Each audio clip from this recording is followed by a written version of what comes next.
The normal question, what's going on in the market? So for last month, for our May statistics, overall, the market's super busy. We're in spring market, it's usually the busiest time of the year for us in Hartford, Baltimore County and surroundings. So last month in Hartford County, homes sold up about 3%. We had 289 homes sold in Hartford County. Baltimore County was 770, which was down almost 13%. Cecil County, 93 homes sold, and that was up about 14%. Overall, what we're seeing just story-wise, we had a $350,000 home. We had buyers writing offers on it. There was 21 offers on that. We had another one that was $400,000 that should have been priced at $500,000. I know that they had offers into the mid fives. So just depending on where people are pricing, the other things that are considering is there much work that needs to be done? If so, make sure you're pricing appropriately. Prices, higher home priced home, like $1 million plus. That higher end is a little bit slower. You have to make sure you know that you're in a beauty contest and a pricing war, because the ones that are really nice are selling really quickly. But if you're priced too high or priced over market, or you're meeting the market and trying to push higher, it's not happening in today's market on that high end, especially with 7% interest rates, because the payments are very, very high compared to what they were, with 3% interest rates when we were seeing, literally half of that payment. So those are some of the things that we're seeing in the market. But then just to give you statistics, average days on the market in Hartford County, it's up 100%. Last year was only 11 days. Now it's 22. So not the end of the world. Baltimore County is 17, which was down 5%. And then Cecil County was up almost 50% at 25 days on the market. Still across the board, less than 30 days on the market. Average list to sell ratio. We're still seeing ones, again, that one that was priced at 400 went to mid fives. I mean, that's a significant amount of percentage over what's at 30% or so. That's not what you're seeing. Homes that are priced really well, a lot of times they're still going 2 to 10% over, depending on how nice they are. And again, if they're priced a little under market, then it's going to run up. If you're pricing already at market or above, you're likely to have a price reduction depending on what's on the market in that category right then. So make sure you're asking your listing agent, hey, what's happening in the market in this segment, meaning zip codes, type of home, couple mile radius. Those are all things that's going to be important for you to look at when you're pricing your home. I know we look at a lot of statistics. All my agents, we do disc profiles and make sure that they are very detail oriented, rather than on our buyer agents, we want to be more people focused because you're out and about a lot more.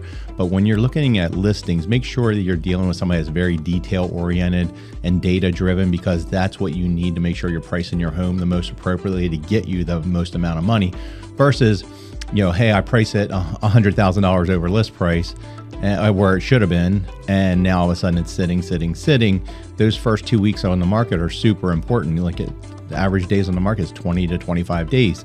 So if you're pricing in that, overpricing, and you're not getting an offer or offers, you should be having a price reduction within that 3-week period. Because a lot of markets, there's a couple that have changed already to buyer markets. We're not here. We're always a lagging market. We're between 6 to 18 months behind most markets. 2005, we were about 18 months behind.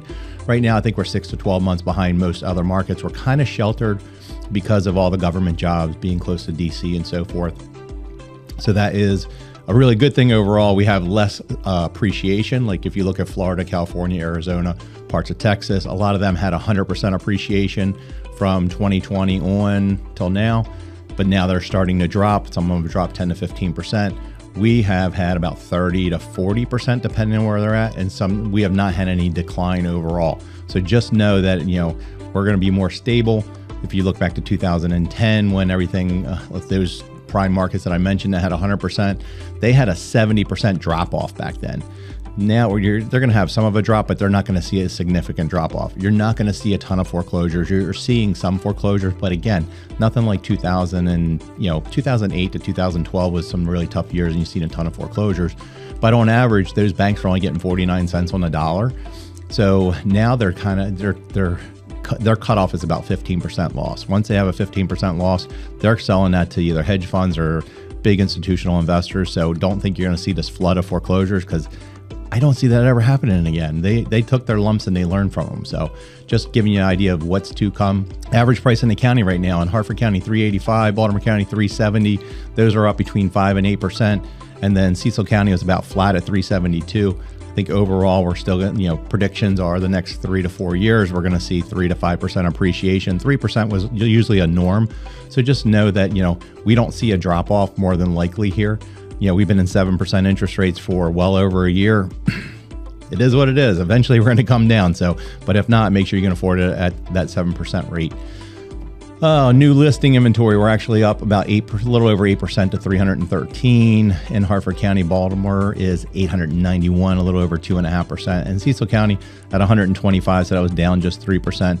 What's interesting is if you look at our active listing inventory over the last 5 years, we were at hovering a lot of like 50%, 60%. Now we're actually over 100% of that 5-year average. But you have to look at, 2000, now we're at 2019, 20, 21, 22, 23 overall. So when you're looking at that and saying, oh, well, the last 5 years, when it first hit, when COVID hit, we had went down to like 50%. Now you're at 117, 106 in Baltimore County. So just showing you we're getting a little bit more than the 5-year average now. So Harford County is at 333, still significantly less. When you look back to 2010 in a terrible market, there was about 1,400 to 1,600 homes on the market. Baltimore County, again, it was about 4 times, well, at least 4 to 5 times more. There was 982 homes right now in Baltimore County. Remember back then there was about 5,000 homes that were active. So you're giving you, it's huge correlation of such limited inventory overall. And then Cecil County is at 226. So again, significantly less inventory. What's going on in the market? There's still a lot of people that can't make it make sense for them to move because they have a 2.5 or 3% interest rate. But the ones that have the need to move, hey, I'm retiring, I'm relocating areas, or hey, I'm moving back to get near the grandkids or family and so forth, or hey, we just went through a divorce. A lot of that's still happening. And then, the biggest transfer of wealth will be over in the next few years because of the aging population. The ones that have passed, now the homes are going over to the kids. So you're seeing quite a few estate sales out there as well. So just giving you ideas of what's on the market, where it's going. And if I can ever be a resource and be helpful for you, feel free to give us a call at the office, 410-638-9555. Have a great day.